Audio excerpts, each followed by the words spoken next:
चलो मित्रों, chapter number 6 आनुवंशिकताનો આણ્વીય આધાર।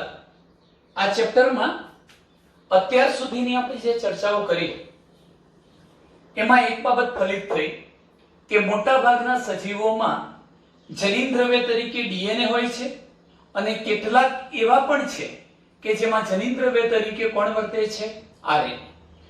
તો આપણને એક પ્રશ્ન ઉદ્ભવે, આટલી બધી લાંબી ચર્ચા કર્યા પછી આપણને એક પ્રશ્ન ઉદ્ભવે છે કે આ સૃષ્ટિ પર અસ્તિત્વ ધરાવતા સજીવોમાં સર્વપ્રથમ જનીન દ્રવ્ય તરીકે કોણ હતું?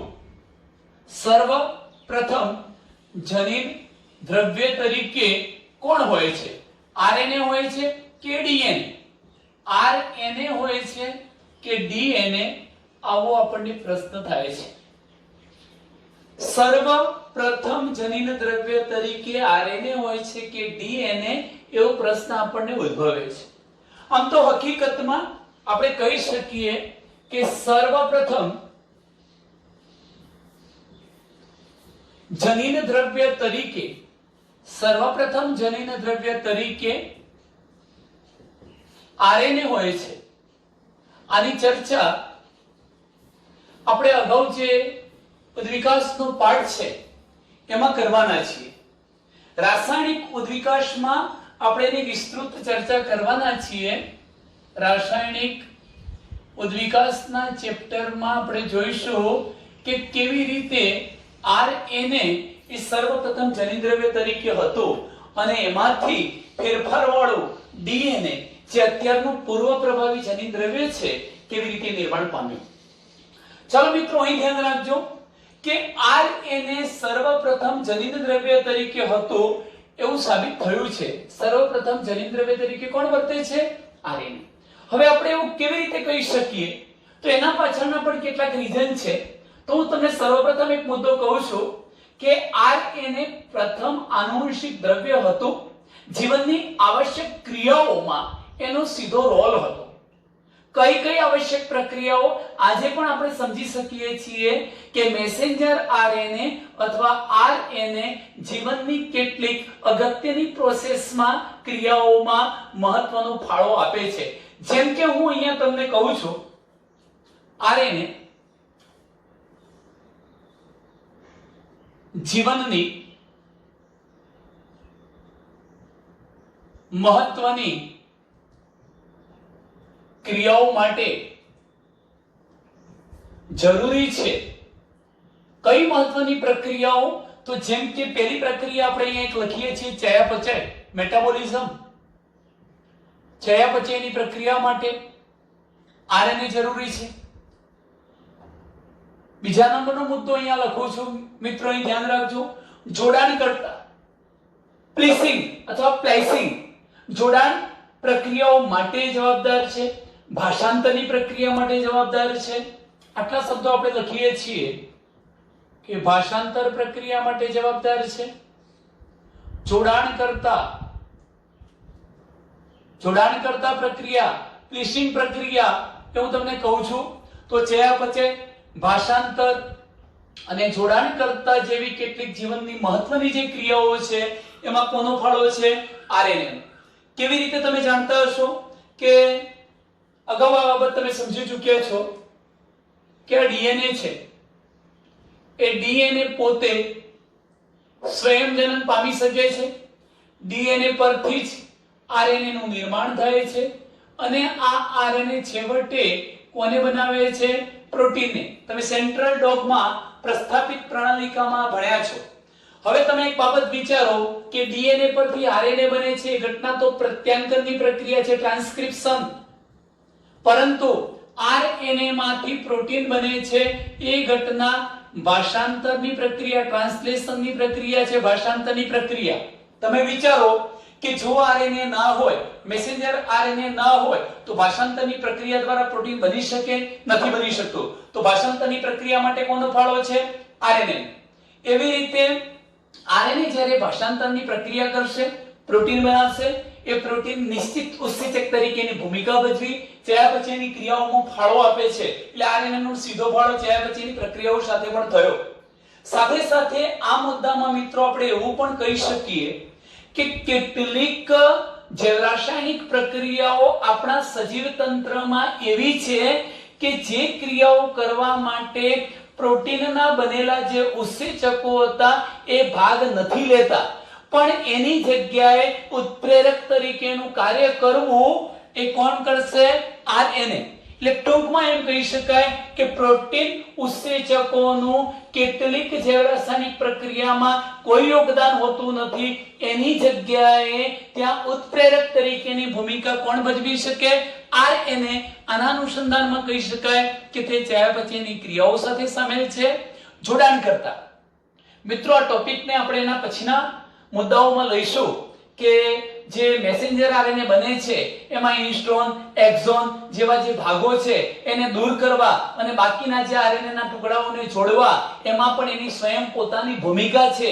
તો ટૂંકમાં આપણે જોડાણ કરતા, ભાષાંતર, ચયાપચય જેવી જીવનની મહત્વની ક્રિયાઓ માટે પણ આરએનએ જવાબદાર છે એમ કહીશું. આરએનએ આનુવંશિક, મેં તમને આ મુદ્દો કહ્યો મિત્રો કે આરએનએ આનુવંશિક દ્રવ્ય તો છે જ. આરએનએ પોતે આનુવંશિક દ્રવ્ય તરીકે તો વર્તે જ છે, ઉપરાંત સજીવ તંત્રમાં ચાલતી કેટલીક જૈવરાસાયણિક પ્રક્રિયાઓ માટે તે ઉત્પ્રેરક તરીકેની ભૂમિકા ભજવે છે. અને આવી ભૂમિકા ભજવે છે એ વખતે પ્રોટીનના બનેલા જે ઉત્સેચકો હતા, સામાન્ય ઉત્સેચકો, એમનો આ ક્રિયાઓમાં કોઈ ફાળો હોતો નથી. હવે જોજો મિત્રો, આપણે એમ કહી શકીએ કે આરએનએ શા માટે એક પૂર્વ જનીન દ્રવ્ય તરીકે, સર્વપ્રથમ જનીન દ્રવ્ય તરીકે વર્તતું હતું અને એમાંથી અત્યારે જોવા મળતા ડીએનએ નો ઉદ્ભવ કેવી રીતે થયો હશે, તો એની ચર્ચા કરવા માટે હું એક મુદ્દો લઉં છું કે આરએનએ ઉત્પ્રેરકના સ્વરૂપમાં પ્રતિક્રિયાશીલ હોવાથી એ અસ્થાયી છે. આ શબ્દ અગત્યનો છે. જોજો મિત્રો કે આરએનએ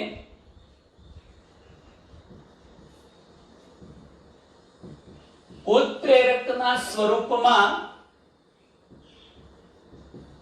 વધુ પ્રતિક્રિયાશીલ હોવાને કારણે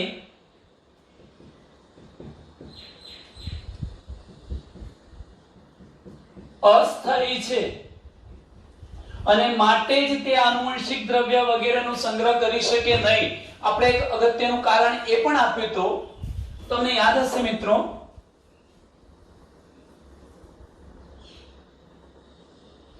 અહીંયા carbon number 1, carbon 2, carbon 3, carbon 4 અને પાંચમું કાર્બન 12, અહીંયા ઓક્સિજન. આપણે એવું કહેતા હતા કે બીજા નંબરના કાર્બન પરમાણુ પર H અને OH એક વધારાનો હાઇડ્રોક્સિલ સમૂહ હોવાના કારણે એ પ્રતિક્રિયાશીલ, રિએક્ટિવ, વધુ પડતું ક્રિયાશીલ હતું, પરંતુ સાથે સાથે તે કેવું હતું? અસ્થાયી, સ્ટેબલ હોતું નથી, અસ્થાયી હોય છે. અને એના પાછળના આપણે બે કારણો આપ્યા હતા કે બીજા નંબરના કાર્બન પરમાણુ પર OH ક્રિયાશીલ સમૂહ હોવાના કારણે એક તો એ અસ્થાયી છે, વધુ પડતું પ્રતિક્રિયાશીલ પરંતુ અસ્થાયી છે, અને બીજું કે આરએનએ ના બંધારણમાં થાઇમિનની જગ્યાએ કોણ આવેલો હોય છે?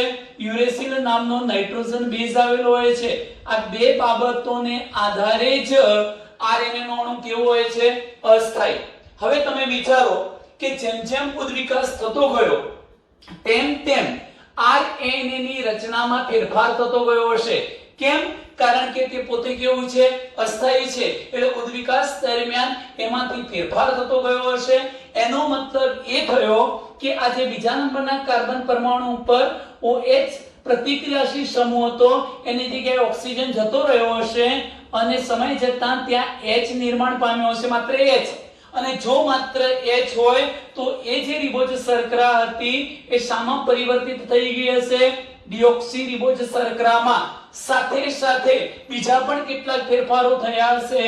જ્યાં યુરેસિલ હતો એ નાઇટ્રોજન બેઝની રચનામાં પણ થોડો ફેરફાર થતા યુરેસિલની અંદર યુરેસિલ ની જગ્યાએ કોણ ગોઠવાયું હશે? થાઇમિન નાઇટ્રોજન બેઝ ગોઠવાયો હશે. આમ કરતા કરતા શું થયું હશે કે આરએનએ પોતે એક શૃંખલાવાળો ઘટક હતો, એમાંથી આરએનએ ની બે શૃંખલાઓ બની હશે. સામસામે નાઇટ્રોજન બેઝની ગોઠવણીઓ થવાના કારણે એમાંથી ડીએનએ નું દ્વિકુંતલમય સ્વરૂપ અસ્તિત્વમાં આવ્યું હશે. આના અનુસંધાનમાં કહી શકીએ કે આરએનએ પ્રથમ જનીન દ્રવ્ય હતું, એમાં ધીરે ધીરે વિકૃતિઓ આવતી ગઈ હશે, કારણ કે તે અસ્થાયી હતું.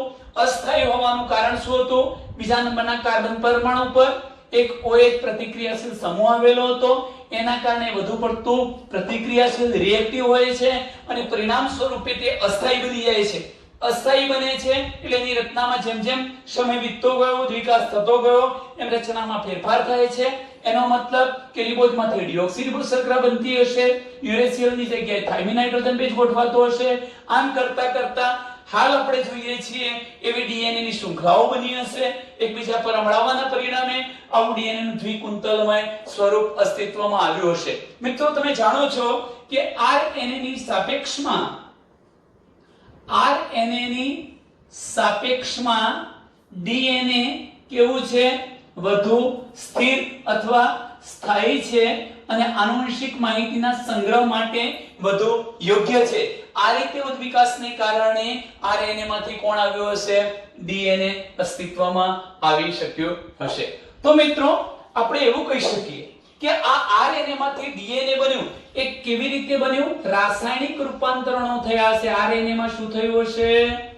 ઉદ્વિકાસની સાથે સાથે રાસાયણિક રૂપાંતરણો થયા હશે. મેં કહી દીધા કેવા રાસાયણિક રૂપાંતરો? OH ની જગ્યાએ H, યુરેસિલ ની જગ્યાએ થાઇમિન. આવા રાસાયણિક રૂપાંતરણોથી વધુ સ્થાયી એવું ડીએનએ અસ્તિત્વમાં આવ્યું હશે એવું આપણે કહી શકીએ. ફરી એકવાર કહી દઉં છું મિત્રો, અને બિલકુલ શોર્ટકટમાં કેવું છે તો આપણે આ રીતે પણ લખી શકીએ. આરએનએ છે, એ આરએનએ ને આપણે સર્વપ્રથમ જનીન દ્રવ્ય તરીકે ઓળખાવીએ છીએ. સર્વપ્રથમ અસ્તિત્વમાં આવેલું જનીન દ્રવ્ય કોણ હતું? આરએનએ. બીજા નંબરના મુદ્દાની મેં તરત જ ચર્ચા કરી છે કે આરએનએ કેટલીક પ્રોસેસ અથવા તો મેં અહીંયા એક શબ્દ લખ્યો છે, તમે જોઈ શકો છો કે મહત્વની ક્રિયાઓ માટે જવાબદાર છે. તો આરએનએ પોતે કેટલીક મહત્વની ક્રિયાઓમાં ભાગ લે છે. આવી મહત્વની ક્રિયાઓ આપણે કઈ કઈ છે? એક ચયાપચય છે, બીજી પ્રક્રિયા એ જોડાણકર્તા તરીકે વર્તે છે, ત્રીજી પ્રક્રિયા પણ મેં અહીંયા લખી છે કે ભાષાંતરની ક્રિયા સાથે પણ સંકળાયેલું છે. આ બીજો મુદ્દો લઈ શકાય. હવે તમે જોઈ શકો છો કે આ આરએનએ ની અંદર શું થયું? ઉદ્વિકાસ, રાસાયણિક રૂપાંતરણ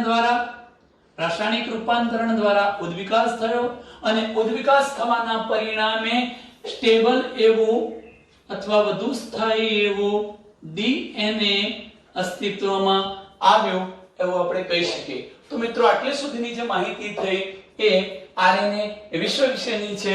હવે આપણે જે ટોપિકની ચર્ચા કરવા જઈ રહ્યા છીએ એ ટોપિક છે રેપ્લિકેશન ઓફ ડીએનએ, ડીએનએ નું સ્વયંજનન.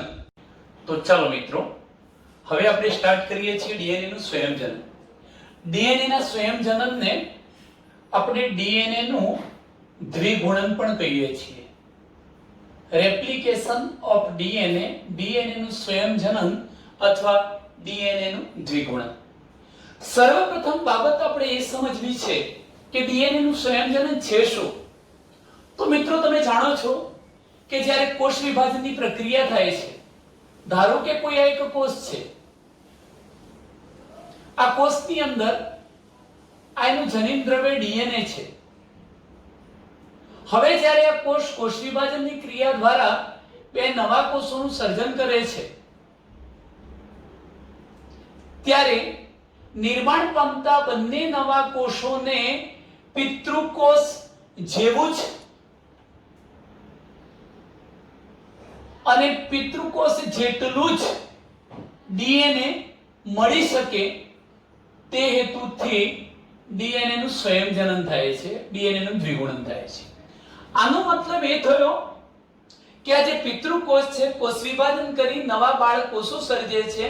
નવા નિર્માણ પામતા કોષોમાં પણ પિતૃકોષ જેવું જ ડીએનએ પ્રાપ્ત થાય તે હેતુથી આ જે ડીએનએ હોય છે એ ડીએનએ સ્વયંજનન અથવા દ્વિગુણન પામે છે. એનો મતલબ કે ડીએનએ ની એક કોપીમાંથી ડીએનએ ની બે કોપી બની જાય છે. તો ટૂંકમાં એક ડીએનએ માંથી બે ડીએનએ ના અણુ બનવાની જે ઘટના છે એને આપણે શું કહીએ છીએ? ડીએનએ નું સંયોજન. હવે મિત્રો આખું ડીએનએ નું સંયોજન થાય છે કેવી રીતે એ તો આપણે અભ્યાસ કરવાના છીએ એના પછીના ટોપિકમાં. પણ સર્વપ્રથમ આ જે ડીએનએ નું સંયોજન છે એના વિશેની માહિતી કોણે આપી હતી? તો ડીએનએ ના સ્વયંજનનની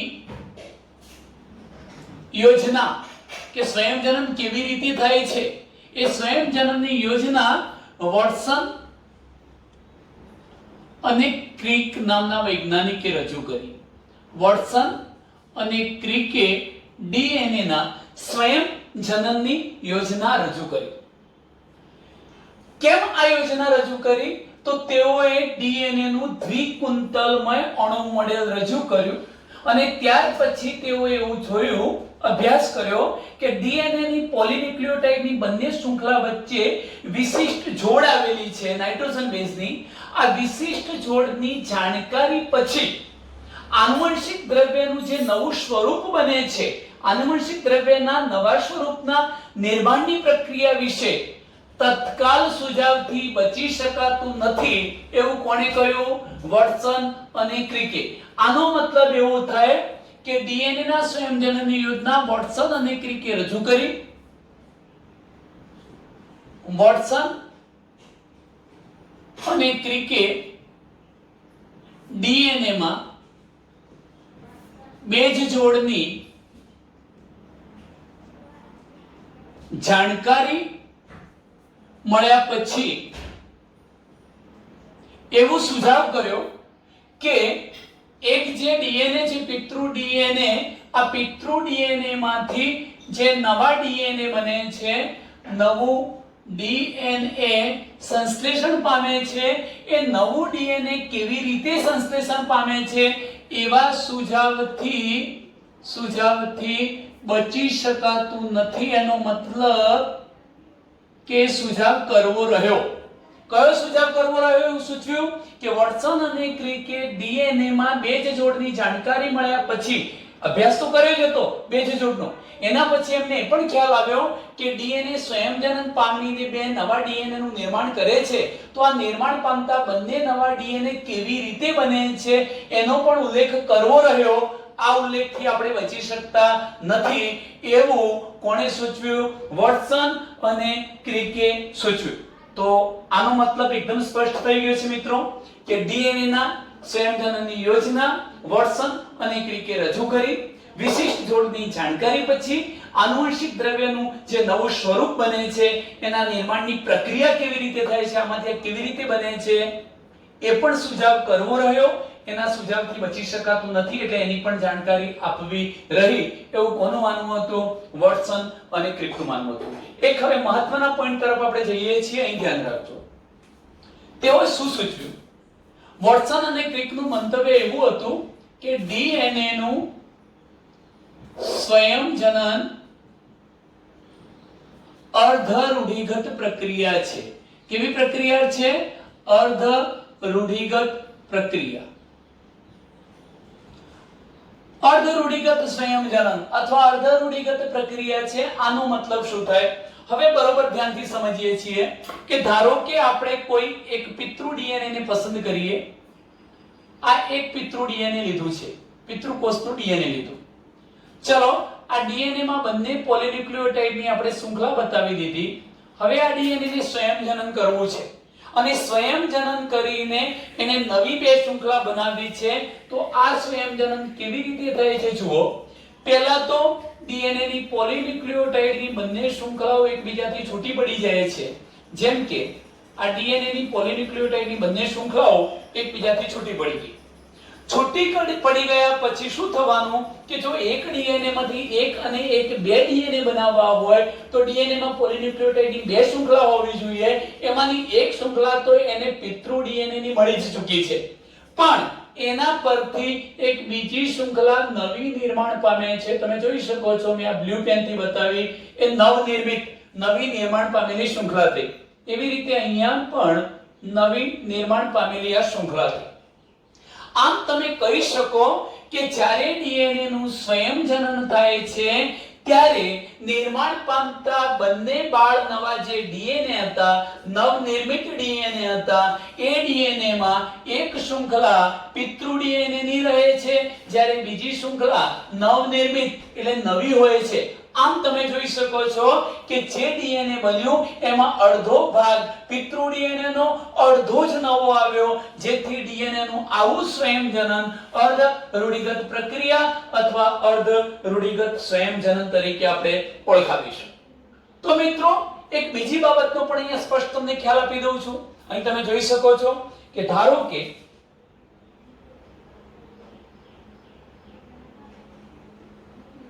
આપણી જોડે આ કોઈ એક મૂળ પિતૃ ડીએનએ હતું અને એ ડીએનએ પરથી આપણે બે ડીએનએ ની નવી શૃંખલાઓનું નિર્માણ કરવું છે.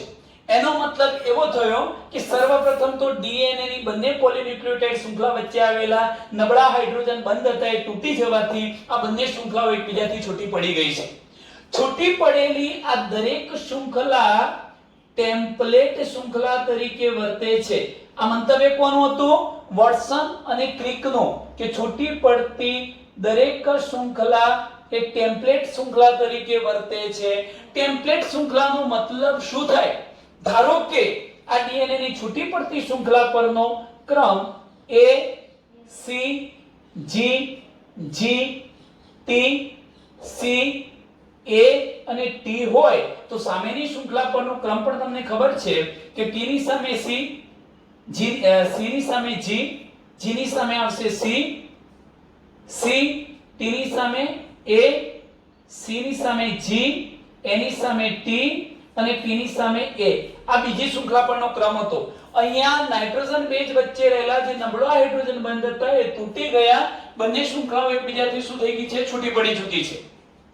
છૂટી પડતી દરેક શૃંખલાને આપણે ટેમ્પલેટ શૃંખલા કહીએ છીએ. એનો મતલબ એ થયો કે આ શૃંખલા પર રહેલી માહિતીનો ઉપયોગ કરીને એને પૂરક આપણે નવી શૃંખલાનું નિર્માણ કરાવી શકીએ. ધારો કે આ મેં રેડ પેન થી બતાવી છે એ નવી શૃંખલા છે, તો નવી શૃંખલા પરનો ન્યુક્લિયોટાઇડનો અથવા નાઇટ્રોજન બેઝનો ક્રમ મિત્રો શું થાય એ પણ અહીંયા જુઓ, જરા ધ્યાનથી સમજજો. કે ધારો કે એની સામે કોણ ગોઠવાય? એની સામે T ગોઠવાય, C ની સામે G, G ની સામે C, C A G T A. આ પ્રકારનો ક્રમ ધરાવતી એક નવી શૃંખલા બની. તો આ નવી શૃંખલાનું નિર્માણ કરવા માટેની માહિતી કોણે પૂરી પાડી? આ શૃંખલાએ. તો ડીએનએ ની છૂટી પડતી જે શૃંખલા નવી શૃંખલાના નિર્માણ માટેની માહિતી પૂરી પાડતી હોય એ શૃંખલાને શું કહેવાય? ટેમ્પલેટ. તો આ શૃંખલા તો ટેમ્પલેટ તરીકે વર્તે જ. એવી રીતે આ શૃંખલા પણ ટેમ્પલેટ તરીકે વર્તે છે અને એને પૂરક C ની સામે G, G T C A T આવી એક નવી શૃંખલાનું નિર્માણ કરે છે. આ રીતે જોતા એક ડીએનએ માંથી કેટલા ડીએનએ બની જાય છે? બે ડીએનએ બની જાય છે. નિર્માણ પામતા ડીએનએ માં એક શૃંખલા પિતૃ ડીએનએ ની રહે છે, જ્યારે નવી શૃંખલા, બીજી શૃંખલા નવી સર્જાય છે. અહીંયા પણ એક શૃંખલા પિતૃ ડીએનએ ની રહે છે અને બીજી શૃંખલા નવી નિર્માણ પામે છે. આમ ડીએનએ ના સ્વયંજનનની જે પ્રક્રિયા છે એ અર્ધ રૂઢિગત પ્રક્રિયા છે. તો વોટસન અને ક્રિકનું મંતવ્ય હતું કે બંને શૃંખલા અલગ પડીને ટેમ્પલેટના રૂપે કાર્ય કરી નવી પૂરક શૃંખલાનું નિર્માણ કરે છે. સ્વયંજનન પૂર્ણ થઈ ગયા બાદ પ્રત્યેક ડીએનએ નો અણુ એક પિતૃ શૃંખલા ધરાવે છે અને એક નવનિર્મિત શૃંખલા ધરાવે છે. આ ડીએનએ સ્વયંજનનની યોજનાને આપણે અર્ધ રૂઢિગત સ્વયંજનન કે અર્ધ રૂઢિગત પ્રક્રિયા તરીકે ઓળખાવીએ છીએ. ચાલો મિત્રો, અર્ધ રૂઢિગત સ્વયંજનન શું છે એના વિશે તમને ખ્યાલ આવી ચૂક્યો છે. હવે આપણે આનો પ્રાયોગિક પુરાવો આપીએ છીએ કે ખરેખર ડીએનએ નું જે સંયોજન થાય છે એ અર્ધરૂઢિગત રીતે થાય છે, એનો આપણે પ્રાયોગિક પુરાવો આપવો છે. તો એ પ્રાયોગિક પુરાવો શું થાય, કોણે આપ્યો? તો હું બે વૈજ્ઞાનિકોના નામ આપું છું. જો કે આ પ્રશ્ન અલગથી પણ પૂછાતો હોય છે. મેથ્યુ મેસેલ્સન અને ફ્રેન્કલિન સ્ટાલ. કયા બે વૈજ્ઞાનિકો હતા? મેથ્યુ મેસેલ્સન, મેથ્યુ મેસેલ્સન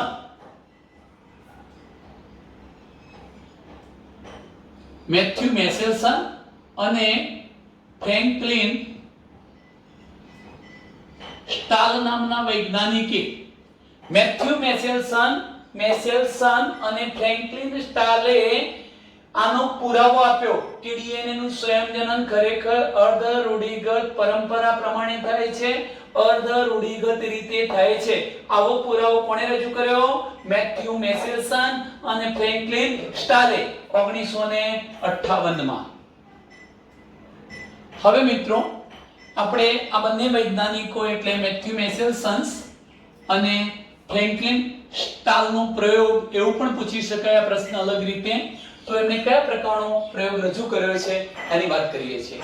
સર્વપ્રથમ હું તમને કેટલીક માહિતી આપી દઉં છું મિત્રો કે આ પ્રયોગ કરવા માટે, આનું પ્રાયોગિક પરિણામ પુરવાર કરવા માટે કે ડીએનએ નું સંયોજન અર્ધરૂઢિગત રીતે થાય છે એવું સાબિત કરવા માટે તેમણે સર્વપ્રથમ જે સજીવનો ઉપયોગ કર્યો છે એ ઈ કોલાઈ નામના બેક્ટેરિયા છે. કોણ છે મિત્રો? ઈ કોલાઈ નામના બેક્ટેરિયા. બીજો પોઈન્ટ જરા ધ્યાનથી સમજો કે ઈ કોલાઈ નામના બેક્ટેરિયા લીધા.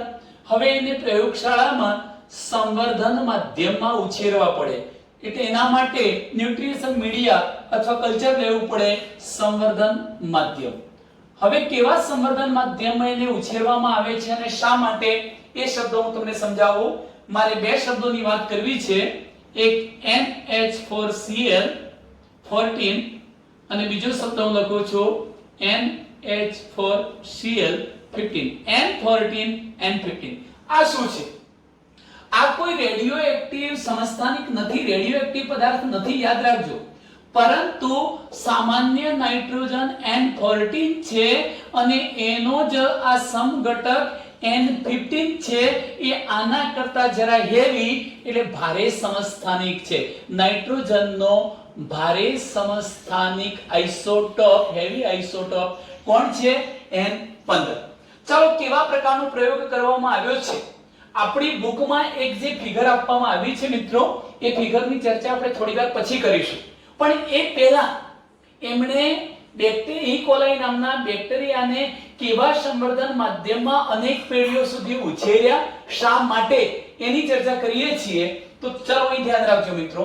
સર્વપ્રથમ તેઓએ એક સંવર્ધન માધ્યમ લીધું છે અને આ સંવર્ધન માધ્યમની અંદર એક પદાર્થ ઉમેર્યો છે N15 વાળો, એટલે તમને ખબર પડી છે ભારે સમસ્થાનિક, નાઇટ્રોજનનો ભારે સમસ્થાનિક લીધો છે.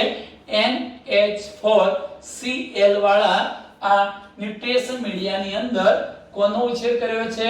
ઈ કોલાઈ નામના બેક્ટેરિયાનો. મિત્રો એ પણ યાદ રાખજો તમે સાથે સાથે કે ઈ કોલાઈ બેક્ટેરિયાની અંદર જે કોષ વિભાજન કરવાની ક્ષમતા છે એનો દર છે એ 20 મિનિટનો છે. દર 20 મિનિટે ઇસ્ચેરેસિયા કોલાઈ એ સ્વયંજનન પામી શકે છે. કોષ વિભાજન દ્વારા 1 માંથી 2, 2 માંથી 4, 4 માંથી 8 એમ દર 20 મિનિટે દ્વિગુણિત થઈ શકે છે, પોતાની સંખ્યામાં વધારો કરી શકે છે. હવે એમણે શું કર્યું તમે જોઈ શકો છો કે ઈ કોલાઈ બેક્ટેરિયાને આવા સંવર્ધન માધ્યમમાં ઉછેર્યા છે અને એ ઈ કોલાઈ બેક્ટેરિયાનું જે ડીએનએ હતું, સંયોજન હતું, એમાં અર્ધરૂઢિગત રીતે સંયોજન થાય છે એ ઘટનાનો એમણે ખ્યાલ આપ્યો. પણ પાછળ જતા આમણે ઈ કોલાઈ તો ખરું જ, પણ ઈ કોલાઈ ઉપરાંત પાછળથી આ જ ઘટનાનો અભ્યાસ પ્રાણીઓ અને વનસ્પતિઓ પર પણ કરવામાં આવ્યો અને વનસ્પતિ અને પ્રાણીઓમાં પણ જોવામાં આવ્યું કે ડીએનએ નું જે સંયોજન છે એ આ ઈ કોલાઈની જેમ જ અર્ધરૂઢિગત પરંપરા જાળવે છે. ચાલો હવે આપણે શરૂઆત કરીએ છીએ. મિત્રો બરોબર ધ્યાન રાખજો. હું અહીંયા ઈ કોલાઈ નામના બેક્ટેરિયાની અંદર આપણે કોઈ એક જનિનદ્રવ્ય લઈએ છીએ, એને હું આ પ્રકારે બતાવું છું, બરોબર ધ્યાનથી સમજજો. ઈ કોલાઈ નામના બેક્ટેરિયા આપણે લઈએ છીએ. ઈ કોલાઈ બેક્ટેરિયાને હું સંવર્ધન માધ્યમની અંદર ઉછેરું છું. બરોબર, ધ્યાનમાં રાખવા જેવી બાબત એ છે કે સર્વપ્રથમ તો હું એકદમ આ બ્લેક પેન થી જે ઘટના બતાવું છું મિત્રો, આ બ્લેક પેન થી એનું ડીએનએ બતાવું છું.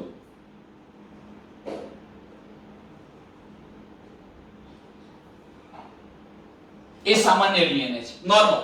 એનો મતલબ કે પહેલા માધ્યમ હશે NH4Cl, આ હલકું છે, હલકું ડીએનએ N14 વાળું આ ડીએનએ લીધું. એની બંને સ્ટ્રેન્થ, બંને શૃંખલા N14 વાળી છે, તો હું બંને શૃંખલા N14 વાળી લઉં છું. હવે આપણે કર્યું શું છે, આવું સામાન્ય ડીએનએ ધરાવતું ઈ કોલાઈ નામના જે બેક્ટેરિયા હતા એને એવા સંવર્ધન માધ્યમમાં ઉછેરીએ છીએ કે જે સંવર્ધન માધ્યમમાં NH4Cl 15 N15 એટલે ભારે સમસ્થાનિક, નાઇટ્રોજનનો ભારે સમસ્થાનિક રાખેલો છે. પરિણામ સ્વરૂપે શું થવાનું કે ધીરે ધીરે જ્યારે આનું સ્વયંજનન થશે એટલે મિત્રો પહેલા તો ડીએનએ ની પોલીન્યુક્લિયોટાઇડની બંને શૃંખલાઓ આ રીતે છૂટી પડી જવાની છે, એક શૃંખલા, અને પછી મેં આ બીજી શૃંખલા બતાવી દીધી, આ પોલીન્યુક્લિયોટાઇડની બે શૃંખલાઓ છૂટી પડી ગઈ. હવે આ બંને શૃંખલાઓ છૂટી પડી ગયા પછી નવી શૃંખલાનું નિર્માણ કરવું છે. તો નવી શૃંખલાનું નિર્માણ કરવા માટેના જે જરૂરી ઘટકો હતા એને આ જ પોષક અથવા સંવર્ધન માધ્યમમાંથી મળવાના, કે જે સંવર્ધન માધ્યમની અંદર ભારે એટલે N15 નાઇટ્રોજન સમસ્થાનિક હતો, ભારે સમસ્થાનિક હતો. એટલે સ્વાભાવિક છે કે જે નવું ડીએનએ સંશ્લેષણ કરવું છે, નવા ડીએનએ ની એક શૃંખલા નવી સંશ્લેષિત કરવી છે, એના નાઇટ્રોજન બેઝની વાત કરો, એની અંદર જે નાઇટ્રોજન યુક્ત ઘટકો હતા એની બધાની અંદર કોણ સમાવેશ થઈ જશે, N15 સમાવેશ થઈ જશે. એટલે નવી જે શૃંખલા બનવાની એ આ પ્રકારની બનવાની છે, યાદ રાખજો. આ ઉલ્લેખ બુકમાં નથી એટલે આપણે થોડું એક્સ્ટ્રા લઈ લઈએ. કેવી રીતે બંને શૃંખલા N15 વાળી આપણે બની જાય છે, પહેલા ત્યાંથી પ્રયોગની શરૂઆત કરવી છે માટે. હવે અહીં તમે જોઈ શકો છો, અહીં પણ હું એક નવી શૃંખલા નિર્માણ કરું છું. એનો મતલબ એ થયો કે એક ડીએનએ માંથી બે ડીએનએ બન્યા. એક શૃંખલા તો પિતૃ ડીએનએ ની રહી એટલે સામાન્ય ડીએનએ ની શૃંખલા હતી N14 વાળી, લખું છું અહીંયા. એક શૃંખલા તો N14 વાળી હતી, પરંતુ એની જે બીજી શૃંખલા મળી એ N કેવી મળી, 15 વાળી. અહીંયા પણ એક શૃંખલા N15 વાળી છે, તો બીજી શૃંખલા કેવી છે, N14 વાળી. આને આપણે કેવી હોય તો સંકર હાઇબ્રિડ શૃંખલા કહી શકીએ, કેમ કે બંને શૃંખલામાં મિશ્રણ છે. એક શૃંખલા જે છે એ હલકું ડીએનએ ની શૃંખલા ધરાવે છે, N14 વાળું ડીએનએ, અને બીજી જે શૃંખલા હતી એમાં ભારે છે ડીએનએ, N15 વાળું ડીએનએ. હવે તમે વિચારો, ફરી આગળ જતા પ્રોસેસ થવાની એટલે એની બંને શૃંખલાઓ છૂટી પડવાની. જો અહીંથી હું બતાવું છું, આની બંને શૃંખલા કેવી રીતે છૂટી પડવાની. ડીએનએ ની આ બંને પોલીન્યુક્લિયોટાઇડની શૃંખલા છૂટી પડી ગઈ, એમાં એક બ્લેક બતાવી, અને બીજી પોલીન્યુક્લિયોટાઇડની શૃંખલા આપણે કેવી બતાવીએ છીએ મિત્રો, આ રીતે રેડ બતાવીએ છીએ. સાંભળો, આની પણ બંને શૃંખલાઓને આપણે છૂટી પાડીએ છીએ. તો એક શૃંખલા આપણે બ્લેક બતાવી દઈએ છીએ, જોજો આ બ્લેક શૃંખલા બતાવી, અને બીજી શૃંખલા આપણે કઈ બતાવી દીધી, રેડ શૃંખલા બતાવી દીધી. હવે ઘટના શું બને છે, આનું પણ સંયોજન થવાનું બાકીની 20 મિનિટ પછી આ પિતૃ ડીએનએ માંથી હવે બે ડીએનએ બનવા જોઈએ, આમાંથી બે બનવા જોઈએ. તો એમાં એક શૃંખલા તો મૂળ રહેવાની, બીજી નવી નિર્માણ પામવાની. પણ નવી નિર્માણ પામશે કઈ, કારણ કે હજુ પણ બેક્ટેરિયાને એ જ સંવર્ધન માધ્યમમાં અનેક પેઢીઓ સુધી રાખવામાં આવેલા છે. પહેલા 20 મિનિટ લીધી એટલે એકમાંથી બે ડીએનએ મળી ગયા, બાકીની બીજી 40 મિનિટ પછી બે માંથી 4 મળવાના, 60 મિનિટ પછી 4 માંથી 8 મળવાના, 80 મિનિટ પછી 16 મળવાના, એ રીતે સંખ્યા વધવાની. હવે શું થાય, આ બંને શૃંખલાઓ છૂટી પડેલી હતી. નવું નિર્માણ પામતી જે શૃંખલા એ રેડ બતાવું છું, તમે જોઈ શકો છો. આના પર નવી નિર્માણ પામતી શૃંખલા હું રેડ બતાવું છું, એ પણ તમે જોઈ શકો છો. આના પર નિર્માણ પામતી નવી શૃંખલા રેડ બતાવીશું, કારણ કે NH4Cl માં N15 નાઇટ્રોજનનો ભારે સમસ્થાનિક વાળું પોષક માધ્યમ હતું, એના પરિણામે નવી નિર્માણ પામતી શૃંખલા ભારે સમસ્થાનિક વાળી હશે. ચાલો, ઘટના શું બની અહીં તમે જોઈ શકો છો. N14 વાળી ડીએનએ ની શૃંખલા અને N15 વાળી એટલે સંકર શૃંખલા મળી. અહીં પણ N14 વાળી N15 વાળી શૃંખલા ડીએનએ ની મળી, સંકર શૃંખલા મળી. પણ અહીં તમે જુઓ છો, તમે જોઈ શકો છો N15 આ ભારે શૃંખલા મળી, N15 આ ભારે શૃંખલા મળી. હવે મિત્રો તમે એક બાબત બરોબર વિચારો કે આપણે પ્રયોગની શરૂઆત અહીંથી કરવી છે, અહીંથી કરવી છે. એટલે આપણી બુકમાં એમ લખ્યું છે કે જ્યારે ઇસ્ચેરિશિયા કોલાઈ બેક્ટેરિયાને NH4Cl N15 વાળા એટલે ભારે નાઇટ્રોજનના ભારે સમસ્થાનિક વાળા સંવર્ધન માધ્યમમાં ઉછેર કરવામાં આવે, અનેક પેઢીઓ સુધી એનો ત્યાં ઉછેર કરવામાં આવશે, એના પરિણામ સ્વરૂપે જે ઇકોલાઈ બેક્ટેરિયા નિર્માણ પામવાના નવા એમનામાં અંતે એવા ઇકોલાઈ બેક્ટેરિયા નિર્માણ પામવાના કે જેની ડીએનએ ની બંને શૃંખલા ભારે હશે, N15 વાળી. અહીં પણ તમે જોઈ શકો છો N15 અને બાકીની કેટલીક કેવી હતી, મધ્યમ શંકર પ્રકારની. હવે તમે એ પણ કહી શકો કે જો કદાચ આમાં તો બધું તમને મિશ્રણ મળવાનું, તમારે આ હલકી શૃંખલાથી આ ભારે શૃંખલાને અલગ પાડવી છે તો એના માટે સેન્ટ્રીફ્યુગેશન કરવું પડશે. અને સેન્ટ્રીફ્યુગેશન કરવા માટે તમે વધુ ઘનતા ધરાવતા અથવા વધુ સાંદ્રતા વાળા CaCl નો ઉપયોગ કરો, સીઝિયમ ક્લોરાઇડ નો ઉપયોગ કરવાના છો. કોનો ઉપયોગ કરવાના? સીઝિયમ ક્લોરાઇડ નો, CaCl. હું એક શબ્દ લખું છું, CaCl ના ઘનત્વ પ્રમાણને આધારે આપણે આ હલકી શૃંખલાથી ભારે શૃંખલાને જુદી પાડી શકીએ સેન્ટ્રીફ્યુગેશન દ્વારા. એ કેવી રીતે? ચલો મિત્રો અહીં જરા ધ્યાન રાખો. હું એક ટેસ્ટ ટ્યુબમાં ઘટના બતાવી દઉં છું. મેં અહીંયા એક ટેસ્ટ ટ્યુબ દોરી છે. આ ટેસ્ટ ટ્યુબમાં સેન્ટ્રીફ્યુગેશન કરીશ કારણ કે મને આની જરૂરિયાત નથી, મારે પ્રયોગની શરૂઆત કરવી છે. N15 ડીએનએ ની બંને શૃંખલા ભારે હોય એવું. હું જ્યારે સેન્ટ્રીફ્યુગેશન કરીશ, CaCl સીઝિયમ ક્લોરાઇડ ના ઘનત્વ પ્રમાણના આધારે આપણે એને છૂટી પાડવાનો પ્રયત્ન કરીશું. ત્યારે મને અહીંયા તળિયાના ભાગે, કારણ કે એનું વજન વધુ છે એટલે તળિયાના ભાગે શું મળવાનું? N15 ડીએનએ ની બંને શૃંખલા ધરાવતું આ પ્રમાણ અહીંયા મળવાનું નીચે. આ પ્રકારની સ્થિતિ આપણે રજૂ કરી શકીએ. હવે મિત્રો પ્રયોગની આપણે શરૂઆત કરીએ છીએ.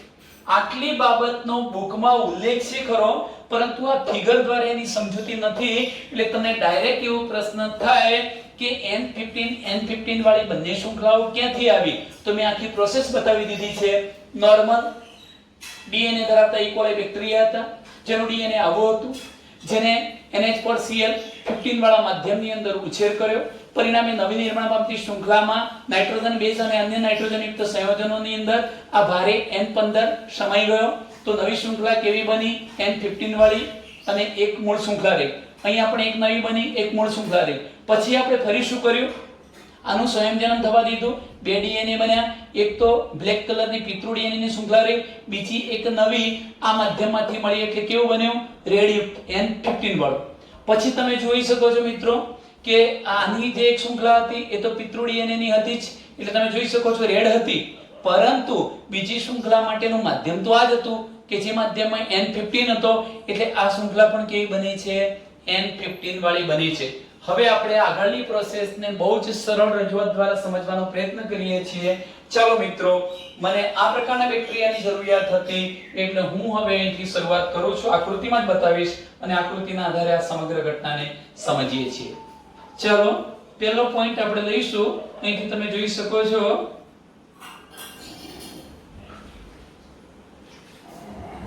આ જે ડીએનએ આપણે બતાવ્યું છે મિત્રો, આ પ્રકારનું જે ડીએનએ બતાવ્યું છે એની બંને પોલીન્યુક્લિયોટાઇડની જે શૃંખલાઓ છે એ શૃંખલા કઈ છે? N15 ડીએનએ વાળી એક શૃંખલા, બીજી શૃંખલા પણ N15 ડીએનએ વાળી. આ બંને ભારે શૃંખલાઓ મેં અહીંયા બતાવી છે. અને જ્યારે આપણે CaCl ઘનત્વ પ્રમાણના આધારે સેન્ટ્રીફ્યુગેશન દ્વારા એને ટેસ્ટ ટ્યુબની અંદર મેળવવાનો પ્રયત્ન કરીએ છીએ ત્યારે પણ તમને આ પ્રકારની સિચ્યુએશન જોવા મળશે કે આ ટેસ્ટ ટ્યુબના કે તળિયાનો જે ભાગ હતો એ તળિયાના ભાગે આવી ડીએનએ ની ભારે શૃંખલાઓ વાળી ગોઠવણી તમને તળિયે મળતી જોવા મળે છે. એનો મતલબ કે આ થયું N15 ડીએનએ ભારે હોવાથી એ તળિયાના ભાગે મળે છે. ચલો હવે ઘટના શું બનવાની? 20 મિનિટ પછી, કેટલી મિનિટ પછી? 20 મિનિટ પછી આ ઇકોલાઈ બેક્ટેરિયા કોષ વિભાજનની ક્રિયા દ્વારા બે બેક્ટેરિયામાં ફેરવાશે. એ વખતે એનું આ ડીએનએ સ્વયંજનન પામી અને કેટલા ડીએનએ બનાવી દેશે? 2 ડીએનએ બનાવી દેશે. પણ બરોબર ધ્યાનથી સમજવા જેવી બાબત શું છે જુઓ, હું એની બંને શૃંખલાઓને છૂટી પાડી દઉં છું.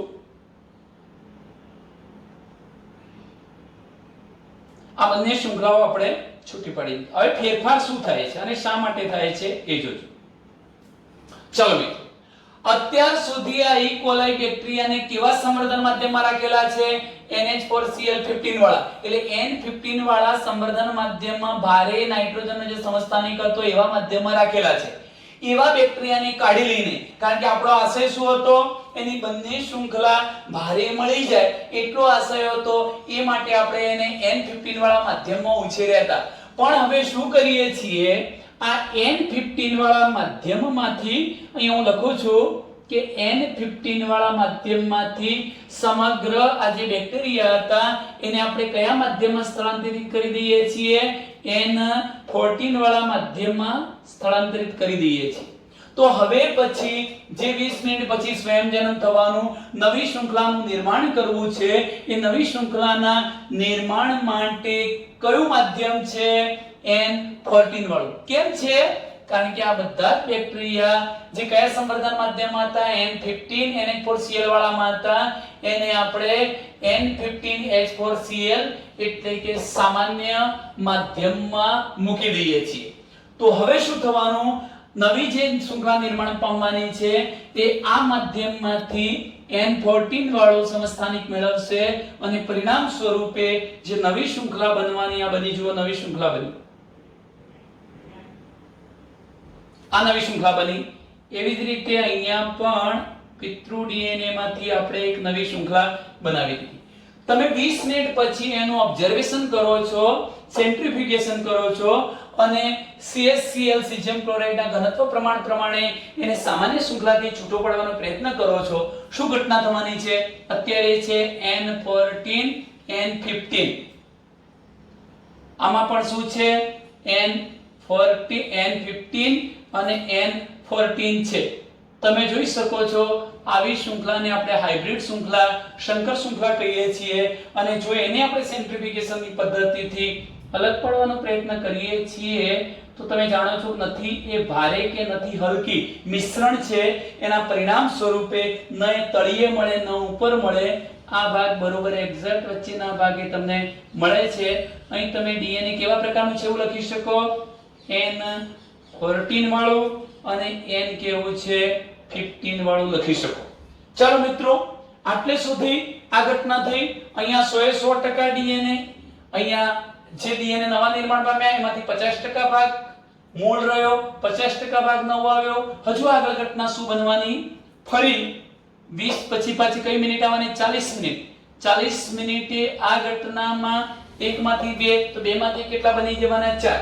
4 બનાવવા માટે આ બંને પોલીન્યુક્લિયોટાઇડ શૃંખલાઓને છૂટી પડીએ.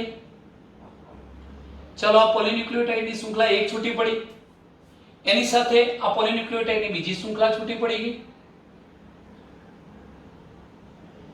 અહીં પણ તમે જુઓ છો પોલીન્યુક્લિયોટાઇડની બે શૃંખલા છૂટી પડી, એક બ્લેક છે અને બીજી કઈ છે? રેડ છે. આ રીતે આપણે ચારે ચાર પોલીન્યુક્લિયોટાઇડ શૃંખલાઓને છૂટી પાડી દીધી છે. હવે શું થવાનું કે આ તો કોનીથી પિતૃ ડીએનએની શૃંખલાઓ છે બધી, એના પરથી નવી શૃંખલાનું નિર્માણ કરવું છે. માધ્યમ કયું બદલી ચૂક્યા છીએ? N14 વાળું. એટલે હવે જે નવી શૃંખલા નિર્માણ પામવાની એ કઈ બનવાની? N14 વાળી. એટલે હું બ્લેક પેન થી બતાવું છું. અહીંયા બ્લેક પેન થી બતાવીશ, અહીં પણ હું બ્લેક પેન થી બતાવીશ. નવી શૃંખલા બ્લેક પેન થી બતાવીએ છીએ, એનો મતલબ N14 વાળી છે, આ પણ N14 વાળી છે અને આ શૃંખલા પણ N14 વાળી બનવાની. તમે હવે સ્પષ્ટ જોઈ શકો છો કે આનું પણ આપણે સીઝિયમ ક્લોરાઇડ થી ફરી સેન્ટ્રીફ્યુગેશન કરીશું. શું ઘટના જોવા મળે છે? એક તમને હલકી શૃંખલા જોવા મળી છે N14 વાળી, બીજી તમને ભારી જોવા મળી છે N15 વાળી. અહીંયા તમને કઈ જોવા મળી? બંને N14 વાળી, બંને શૃંખલા N14 વાળી. અહીંયા પણ બંને શૃંખલા N14 સામાન્ય ડીએનએ વાળી. અને અહીંયા તમે જોઈ શકો છો એક શૃંખલા N14 અને બીજી શૃંખલા N15 વાળી. એનો મતલબ કે જે બન્યા એમાંથી 50% કેવા બન્યા? હલકા ડીએનએ બન્યા છે અને બાકીના જે 50% હતા એ હાઇબ્રિડ એટલે કેવા બન્યા છે? સંકર. જો આપણે એનું એનાલિસિસ કરવાનો પ્રયત્ન કરીએ, સેન્ટ્રીફ્યુગેશન કરીએ, સામાન્ય શૃંખલાઓથી ભારે શૃંખલાઓને અલગ પાડવાનો પ્રયત્ન કરીએ છીએ તો તમને પ્રમાણ શું મળવાનું? હલકી શૃંખલાઓ હતી જે એ સામાન્ય રીતે અહીંયા ટેસ્ટ ટ્યુબમાં ઉપરના ભાગે મળશે. તમને હલકી શૃંખલા મળી ગઈ. આપણે લખી શકીએ હલકી શૃંખલા એટલે N14 વાળી. પરંતુ હાઇબ્રિડ વચ્ચેની જે શૃંખલા હતી એ તમને અહીંયા વચ્ચેના ભાગે મળશે. હાઇબ્રિડ શૃંખલાઓ કે જે ભારે પણ નહોતી, હલકી પણ નહોતી, વચગાળાની હતી. એટલે આપણે અહીં લખી શકીએ N14 N15. તો 50% તમને આવી મળે છે, 50% આવી મળે છે. મિત્રો જો આને મારે ટકાવારી પ્રમાણમાં દર્શાવવું હોય તો હું એ રીતે દર્શાવી શકું. ધારો કે પિતૃ ડીએનએ માં 100% પ્રમાણ આપણે લેતા હોઈએ, જ્યારે હવે સંયોજન કરીને બે નવા ડીએનએ બનાવશે ત્યારે નવા ડીએનએ ની અંદર 50% હિસ્સો પિતૃ ડીએનએ નો હશે, 50% નવો આવવાનો. ફરી આ સંયોજન કરશે તો 50% માંથી આ હિસ્સો 25% થઈ જવાનો. તો 25% મૂળ પિતૃ ડીએનએ નું રહેશે અને 75% નવો ભાગ આવી જવાનો. હવે 25% માં જ્યારે ચોથી પેઢી આવવાની ત્યારે તમે જાણો છો કે આ 25% તો એના અડધા કરીએ 12.5% ડીએનએ પિતૃનું હશે, બાકીનો મોટો હિસ્સો નવો હશે. હજુ આગળની પેઢીનો અભ્યાસ કરીશું તો તમે વિચારી શકો છો 6.25% પ્રમાણ. આ રીતે પ્રમાણ પિતૃ જે મૂળ ડીએનએ હતું એનું પ્રમાણ ધીરે ધીરે કેવું થતું જાય છે? ઘટતું જાય છે. આ પ્રયોગ પરથી આપણે 100% કહી શકીએ કે ડીએનએ નું જે સંયોજન થાય છે એ અર્ધ રૂઢિગત પરંપરા જાળવે છે, અર્ધ રૂઢિગત સંયોજન છે. એટલે કે એક ડીએનએ માંથી જે બે નવા ડીએનએ બને છે એમાં એક શૃંખલા તો પિતૃ ડીએનએ ની રહે છે, બીજી નવી આવે છે. અહીં પણ જુઓ કે આમાંથી એક શૃંખલા પિતૃ ડીએનએ ની રહે, બીજી નવી આવે. અહીં એક પિતૃ ડીએનએ ની, બીજી નવી. આ રીતે દરેક વખતે જે નવા ડીએનએ બને છે એમાં એક શૃંખલા પિતૃ ડીએનએ ની જળવાઈ રહે છે અને બીજી નવસર્જિત શૃંખલા હોય છે. આ રીતે મેસેલ્સન અને ફ્રેન્કલિન સ્ટાલે પ્રાયોગિક પુરાવો આપીને સાબિત કરી દીધો કે ડીએનએ નું સંયોજન અર્ધ રૂઢિગત પ્રક્રિયા દર્શાવે છે. મિત્રો ઉપર છેલ્લા કેટલાક મુદ્દાઓની ફરી એકવાર આપણે ચર્ચા કરી લઈએ છીએ.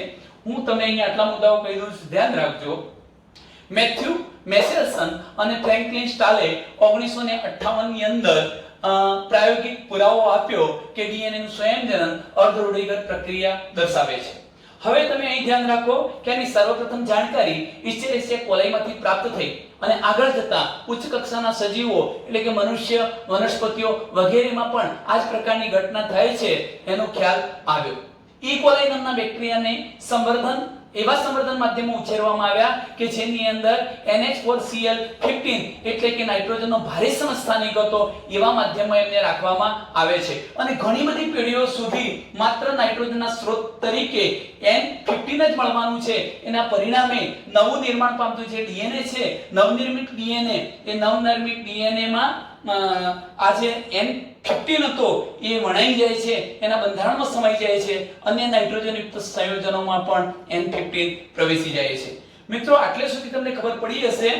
હવે એના કારણે શું થયું કે મને જે ઈ કોલાઈ બેક્ટેરિયા પ્રાપ્ત થયા એમાં એવું જનીન્દ્રવ્ય ડીએનએ હતું કે જેની બંને શૃંખલાઓ N15 વાળી બની જશે. જો મારે એને સામાન્ય ડીએનએ થી અલગ કરવી હોય તો સેન્ટ્રીફ્યુગેશન ની મદદથી સામાન્ય ડીએનએ થી તમે એને CaCl એટલે સીઝિયમ ક્લોરાઇડ ના ઘનત્વ પ્રમાણથી અલગીકૃત કરી શકો છો. ચાલો મિત્રો આટલું થઈ ગયું. પછી એમણે શું કર્યું? પછી આ જે ઈ કોલાઈ બેક્ટેરિયા હતા જેનું સંવર્ધન માધ્યમ NH4Cl15 વાળું હતું એને જગ્યાએ N14 લઈ લીધા. પરિણામ સ્વરૂપે શું થવાનું? તો પછી કોષોને સંવર્ધન માધ્યમમાં સ્થળાંતરિત કર્યા. એ સંવર્ધન માધ્યમ NH4Cl14 વાળું હતું. હવે યાદ રાખજો કે કોષ વિભાજનના વિવિધ તબક્કા, આ પહેલો તબક્કો, આ બીજો તબક્કો, ત્રીજો તબક્કો આવવાનો, એમ કોષ વિભાજનના જુદા જુદા તબક્કાના અંતરાલે અથવા જુદા જુદા સમયના અંતરાલે નમૂનાઓને લીધા અને ડીએનએ ને અલગ કરવાથી જોવા મળ્યું કે તે હંમેશા બેવડી કુંતલમય શૃંખલાઓના સ્વરૂપે જ જોવા મળે છે, જેમાં એક શૃંખલા મૂળ ડીએનએ ની રહે છે અને બીજી શૃંખલા નવી સર્જાય છે. આ પ્રકારે જેને N15 માંથી N14 સંવર્ધન માધ્યમમાં સ્થળાંતરિત કરવામાં આવ્યા હતા, તેના ડીએનએ ને નિષ્કર્ષિત કરવાથી ખ્યાલ આવ્યો કે શંકર એટલે મધ્યમ ઘનતા ધરાવતા ડીએનએ પણ પ્રાપ્ત થાય છે. તમે મિત્રો અહીં જોઈ શકો છો, મધ્યમ ઘનતા ધરાવતા ડીએનએ પણ પ્રાપ્ત થયા હતા. અને સાંભળજો, મધ્યમ ઘનતા વાળા હતા, અને જ્યારે ડીએનએ ની પહેલી બાબત લીધી તો મધ્યમ ઘનતા વાળા મળ્યા, પણ જ્યારે એની બીજી પેઢીનો અભ્યાસ કરવામાં આવ્યો ત્યારે માલુમ પડ્યું કે 50% જે ડીએનએ હતા એ કેવા હતા, હલકા, અને 50% ડીએનએ હતા એ શંકર પ્રકારના ડીએનએ, હાઇબ્રિડ ડીએનએ મળ્યા. એનાથી એમણે પુરવાર કરી દીધો કે ડીએનએ નું સ્વયંજનન અર્ધ રૂઢિગત રીતે થાય છે. ચલો લાસ્ટમાં મિત્રો એક પોઈન્ટ મેં લખેલો છે, તમે જોઈ શકો છો કે આની પણ એક પ્રાયોગિક પુરાવો આપવા માટે ટેલર નામના વૈજ્ઞાનિકે અને એના સહયોગીઓએ 1958 માં વિશિયા ફાબામાં પ્રયોગ કર્યો, વિશિયા ફાબા. અને એમાં પણ નવા નિર્માણ પામતા ડીએનએ ના રંગસૂત્રમાં વિતરણની તપાસ કરી. રંગસૂત્રો માત્ર જનીન્દ્રવ્ય ડીએનએ માં એકલામાં નહીં, સમગ્ર આખા રંગસૂત્રોનું વિતરણ જોયું, તપાસ કરી. અને એ તપાસ કરવા માટે એમણે શું કર્યું, આ ભારે સમસ્થાનિકની જગ્યાએ એમણે રેડિયોએક્ટિવ પદાર્થ લીધો અને રેડિયોએક્ટિવ થાઇમિડિનનો ઉપયોગ કર્યો. એમણે રેડિયોએક્ટિવ થાઇમિડિન, હવે થાઇમિડિન કોના બંધારણમાં હોય છે, ડીએનએ ના બંધારણમાં. એટલે જે નવી શૃંખલા બનતી હતી એમાં જો રેડિયોએક્ટિવ થાઇમિડિન આવે તો એનો મતલબ એ થયો કે એ નવી શૃંખલા નવા સંવર્ધન માધ્યમમાંથી પોતાના જરૂરી ખૂટતા ઘટકો મેળવે છે, અને નવી શૃંખલા જે બને છે એ પિતૃ શૃંખલાથી જુદી હોય છે, જેનાથી સિદ્ધ થયું કે રંગસૂત્રોમાં ડીએનએ પણ અર્ધ રૂઢિગત સ્વયંજનન કરે છે. મિત્રો આનો મતલબ એવું થાય કે એક મૂળ રંગસૂત્ર છે, આ મૂળ રંગસૂત્રમાંથી ત્યારે કોષ વિભાજનની પ્રક્રિયા વખતે બે રંગસૂત્રો બને ધારો કે, તો આ બે રંગસૂત્રોમાં પણ એવી એક પ્રોસેસ તમને જોવા મળવાની છે કે આની અંદર જે ડીએનએ હશે, અંદર ડીએનએ ની બંને શૃંખલા, એમાંની એક શૃંખલા આની હશે, બીજી નવી હશે.